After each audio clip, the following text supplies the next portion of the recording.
start over. Go ahead. Hey guys, Bill with Big Hat Racing. So we're back here with the return of the old 71 Mustang convertible. This got taken apart to donate the engine and transmission that went into the Fox body for Drag Week back in 2015. And so this car has sat, it had a 572 dropped in it for a little while that we didn't ever finish installing. That engine was built the same way as the 598 and is now in Rich Pedraz's Mustang.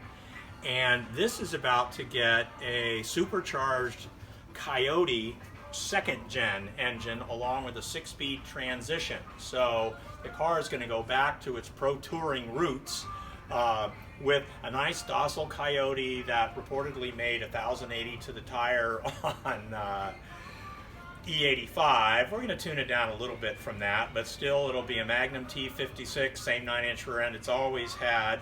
A lot of the stuff will stay the same, but back to a more all-round pro touring type deal. And this is day one of this rebuild, just getting it back on the lift and start getting it ready for the Coyote and T56 engine swap. Yeah, a little more history on the 71. I originally acquired this car in 1999, so it's been a while. You can see I got kind of a funny vanity plate. This was originally a 302 car. It was not a 429 car, but I like the idea of the plate. I certainly like the idea of the 911 commemorative, so that's staying on here. In terms of equipment on the car, as I mentioned, it went through a series of big blocks culminating in a tunnel ram 598 that made about 1,050 at the crank.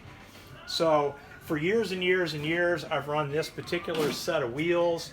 On the back right now is a small 15-inch set of bear brakes with the original PBR caliper. That's so I could switch it back and forth to the 15s for the drag tires. Like you can see, all generations of drag tires that have been on this car.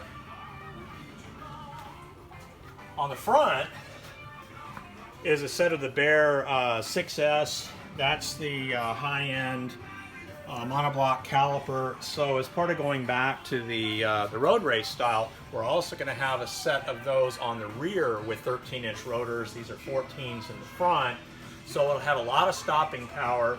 It'll still keep the 275s on the front. We're going to be widening the rear wheels on the back and going to those 345/30 18s that you see up there on the rack, the widest tire on the tire rack. That's what's going on the back of this car. We did a little bit of hammer clearance back in the day, and so we've had 325/50s on this car, we've had 315/60s on this car. They will swallow a lot of tire, even with a still working convertible top. Moving around to the front, all you can see right now is the gaping hole where no engine and trans lives. We did some surgery on the shock towers back in the day to make room for the A460 headed 598. And after taking some measurements, the Coyote is just going to slide in there. These cars were originally designed to hold up to a Boss 429 motor by Ford. So with our additional carving on the shock towers, we'll be able to slide the Coyote in with about an inch to spare in terms of space. Now, a little other history, as you look up on the walls behind me, you can see the, the Drag Week trailer panels. This car has been to 7 drag weeks. You can see some True Street trophies and junk like that. The proudest thing for me is that this car won its class, big block, NA, twice. So I have 2 jackets from Drag Week with that car, all 4,240 pounds of it going down the track. So not bad.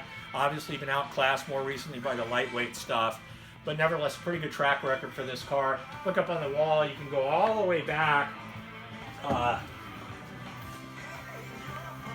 to 2004 when CarCraft did a story on this car. You can see the same wheels. Notice the original flat hood. I've got that. That hood's going to go back on the car.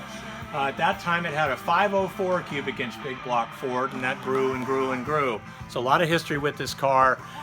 Really love this project over the years, and so now it's going to be returning to former glory.